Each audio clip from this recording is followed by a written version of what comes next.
بسيرتك نحو مسيرتك. ربما تمكنت أنت الشعب المغربي من تجسيم وتجسيد ما نسيه العالم من مصالح سبل الصلح والتصالح بالنسبة للسبل الأخرى. فالمسيرة المغربية أصبحت أعجوبة الزمان، والحالة هذه أن الناس نسوا أن في مسيرة السلم يمكن أن يجدوا أكثر مما يمكنهم أن يجدوا في مسيرة الحرب. نسوا الدروس وأنت لم تنساها شبيه العزيز، نسوا التاريخ وأنت لم تنساه شبيه العزيز، بل تحليت باختيارك المسيرة، تحليت بتلك الأخلاق التي جعلت من كبار المفكرين وكبار الفلاسفة والزعماء للطبقات العاملة والسياسية في أوائل القرن هذا تلك الوسائل التي مكنتهم من الضغط على ما كانوا فيه من ضيق، مكنتهم من التغلب على القهر والغلبة التي كانوا يعيشون فيها، حتى أمكن لقرننا هذا أن يعيش في ظل الديمقراطية وحقوق الإنسان والعدالة الاجتماعية.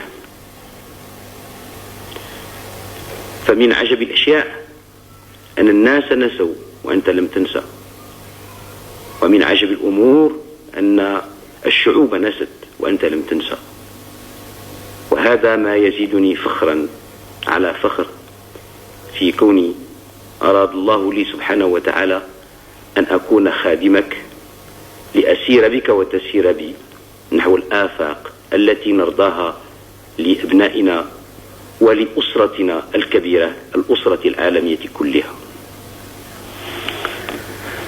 شعبي العزيز، غدا إن شاء الله ستخترق الحدود،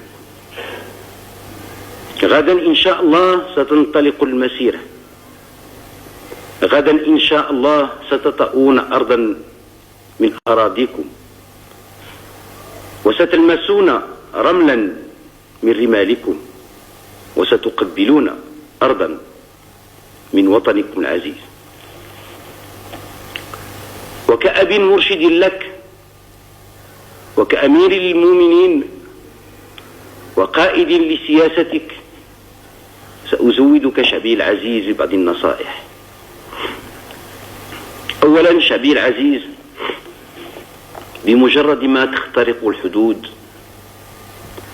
عليك أن تتيمم من الصعيد الطاهر تلك الرمال، ثم تستقبل القبلة فتصلي بأحذيتك لأنك مجاهد، فتصلي بأحذيتك ركعتين شكرا لله سبحانه وتعالى.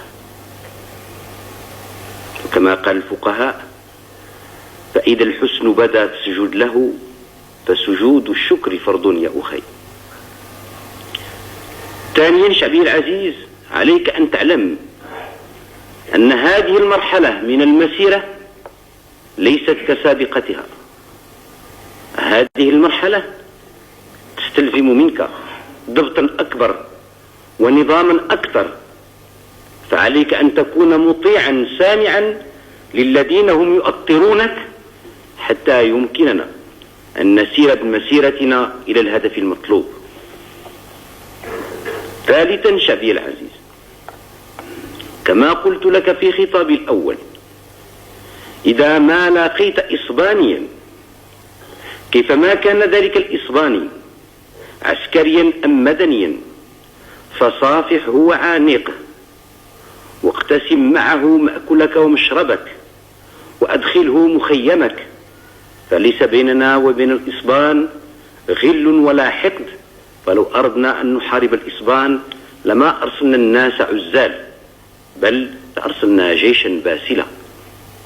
ولكننا لا نريد أبدا أن نطغى ولا أن نقتل ولا أن نسفك الدماء، بل نريد أن نسير على هدى وبركة من الله في مسيرة سلمية فعانق إخوانك وأصدقائك الإسبانيين، عسكريين كانوا أم مدنيين، وإن أطلقوا عليك نارا فتسلح بإيمانك وتسلح بقوتك وزد في مسيرتك، فلن ترى في آخرها إلا ما يرضيك ويرضي راحتك وراحة ضميرك. وفيما إذا تعدى عليك المعتدون من غير الإسبان شعبي العزيز في مسيرتك، فاعلم أن جيشك الباسل هو موجود مستعد لحمايتك ووقايتك ضد كل من أراد بك السوء. شعبي العزيز، هذه بعض الكلمات التي أردت أن أوجهها إليك قبل أن تشرع في المسيرة. كان بودي شعبي العزيز أن أكون في الطليعة، ولكن يقال بأن واجب القائد وأن يبقى في مركز قيادته ليسهر على أوامره وتنفيذها، وليتمكن من أن يبقى بالاتصال مع جميع أطراف المملكة وجميع أفراد الأسرة. فاعلم شعبي العزيز أن قلبي كله معك، وأن جوارحي هي جوارحك، وأنك حينما ستنظر إلى الآفاق الجديدة التي فتحها الله أمامك، وحينما ستطأ تلك الأرض الطيبة، فإن جوارحي وحواسي كلها سوف تكون هي حواسك كما كانت دائما، وهي جوارحك كما ستبقى دائما.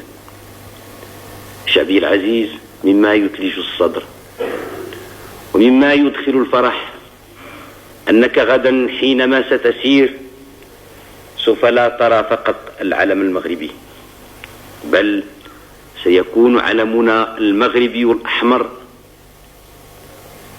ذو النجمة الخضراء في مسيرتنا الخضراء، محفوفا أولا بعناية الله وألطافه، وثانيا بأعلام أخرى من أشقائه دول العرب ودول إفريقيا، أعلام لها تاريخها كذلك، ولها كذلك مجدها، ولها صولتها وجولتها، ولها ماضيها، ولها حاضرها، ولها مستقبلها.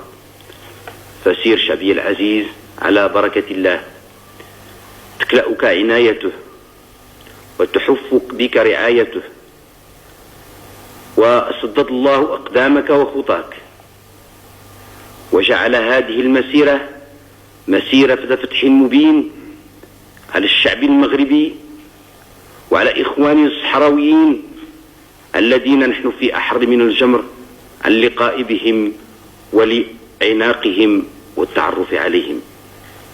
وإننا نحمد الله سبحانه وتعالى أن هدانا إلى صراطه المستقيم، وجعلنا ننهج نهجه القويم، راجين منه سبحانه وتعالى أن يديم علينا نعمة الشكر، نعمة الحمد والشكر، حتى نحمده كثيرا ونشكره كثيرا، فيعطينا كثيرا ويلبي دعواتنا كثيرا.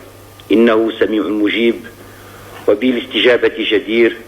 والسلام عليكم ورحمة الله تعالى وبركاته.